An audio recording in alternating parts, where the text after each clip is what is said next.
বিকাল থেকে খুব ক্রেভিংস হচ্ছিল যে চিকেন চাউমিন খাওয়ার জন্য, তাই বোনকে আনতে পাঠালাম। ব্যাস ওর কাজ শেষ। এই গরমের মধ্যে আমি পচে পচে চিকেন চাউমিন বানালাম। আমার বোন তো চাউমিনটা দিয়েই পুরো খালাস। যতক্ষণ চাউমিন বানাবো তো দেখতেও আসবে না। যেই চাউমিনটা হয়ে যাবে ও যে কোথা থেকে জেনে যায় কে জানে।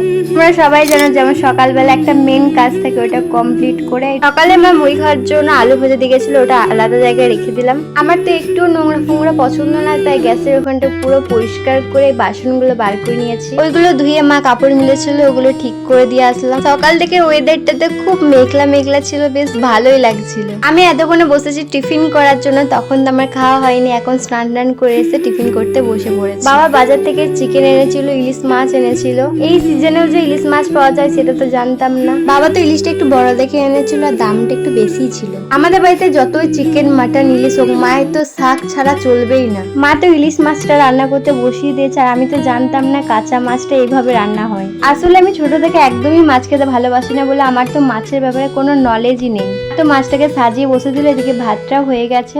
মা মাছটাকে একটু মশলার মধ্যে উল্টে পাল্টে নিচ্ছিল, ঢাকা দিয়ে দিয়ে রান্নাটা করছিল। দেখতে তো খুবই সুন্দর লাগছিল।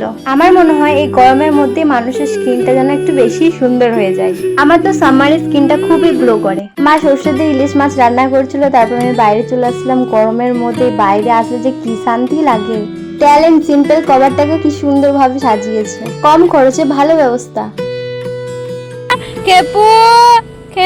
আমাদের তনু তো এখন সবই বুঝতে শিখে গেছে। ওকে কে কি বলছে, ওকে যে যাই বলুক ও তাই করে।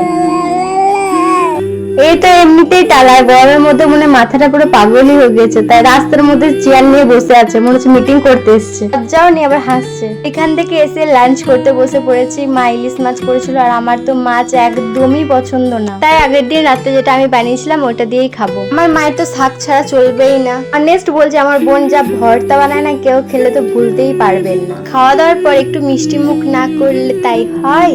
সকাল থেকে ওয়েদারটা তো খুব সুন্দর ছিল, আবার বিকাল হতে তো পুরো মেঘ হয়ে গেল। এখনকার ওয়েদারে তো কোনো ঠিক ঠিকানা নেই। আমিও স্নান করে চলে আসলাম। বাবরে বাবরে, বিকাল বেলা স্নান করে যে এত আরাম লাগে। যতদিন গরম পড়েছে তবে থেকে তো আমি দুপুরে কোনোদিনও মাথা ভিজাই না, বিকাল হলেই আমি মাথাটা ভিজাই। গরমের মধ্যে ময়শ্চারাইজার তো ড্রাই স্কিন যাদের, তাদের তো পুরো মাস্টই। আমার স্কিন কেয়ারের মধ্যে তো পরে ময়শ্চারাইজার, আর কোথাও গেলে সানস্ক্রিন, আর একটা লিপ বাম তো থাকবেই। বিকাল বেলা স্নান করে যে শরীরটা কি সুন্দর লাগে। এখানে নাইট খেলা হবে তাই প্র্যাকটিস করেছিল। মাথা ভেজানোর পর যখন ভিজেছিল হাওয়াগুলো আসলে ভালো যে লাগে। আর আবার বিকেলে তো আমার মুড মেজাজ পুরো ভালো হয়ে যায়। ন্যাচারাল হেয়ার ড্রায়ার আমার একটু আগে শুক্রবারে কিনেছিল, তার মধ্যে চুলটা আমার শুকিয়ে গেল। আমার পার্সোনালি সামারে বিকালটাই পছন্দ। সারাদিন থেকে জীবনটা মানে বৌদিকে তনু পাখা দিয়ে এমন মেরেছে যেখানটা পুরো ফুলে গেছিল। আমি এখানে বলছিলাম যে কি করেছিস, আর ও বদমাশি নিয়ে মুচকে মুচকে হাসছিল, আবার নাচ করছিল। আর বিকাল হতে মা আমাদের জন্য আলুর পরোটা বানিয়ে দিয়েছিল, ওইটা নিয়ে তনুকে লোভ দেখাচ্ছিলাম। ওকে তো দেবো না, ওকে দেখাচ্ছিলাম আর সরিয়ে নিচ্ছিলাম। ওর যে কি বিরক্ত হচ্ছিল। মাঠের মধ্যে নাইট খেলা হবে তাই লাইট লাগানো তো ডান। আর এদের যে কি নেশা ধরেছে, রাত হতে গেল তাও তো এদের খেলা শেষই হচ্ছে না। কি অ্যাট্রাকশন হয়ে গেছে গেমটার প্রতি। বিকেল থেকে তো আমার চিকেন চাউমিন খাওয়ার খুবই ক্রেভিংস হচ্ছিল, তাই বোনকে খুঁজছিলাম, ওকে তো কোথাও খুঁজেই পাচ্ছিলাম না। তারপর ওকে দেখতে পেয়ে ওকে আনতে পাঠিয়ে দিলাম। ব্যাস ওর কাজ শেষ। ও তো আর দেখতেও আসবে না যে আমি কি করছি না করছি। আমার সবকিছু কাটা ডান। এদিকে চাউমিনটা 80% সেদ্ধ হয়ে গেছে।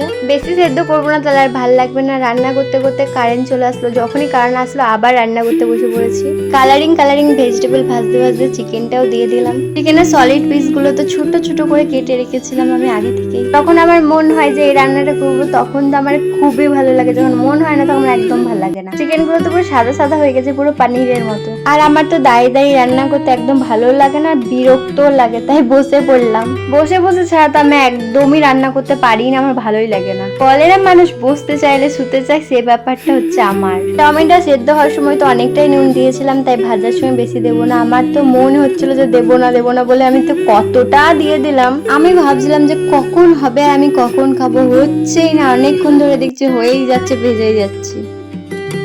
এরপর ফাইনালি চাউমিনটা আমি দিয়ে দিলাম। এটা দেওয়ার সময় যে কি এক্সাইটমেন্ট কাজ করে, মনে হয় যে এরপরেই তো খেতে পাবো। আর আমি এমন মানুষ যে আমার রান্না যেমনই হোক, আমার যখনই হবে আমাকে তখন একটু খেতেই হবেই।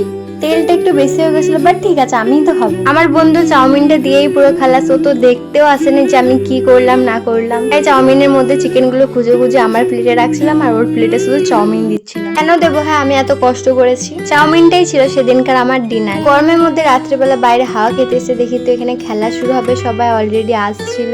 তারপর শুরু হলো বাচ্চাদের খেলা। আমি তো বেশিক্ষণ বসিনি, জাস্ট একটু দাঁড়িয়েছিলাম। এদিকে নাইট খেলা শুরু, এবার আমি বাড়ি চলে যাবো। Thank you so much, thanks for watching, by.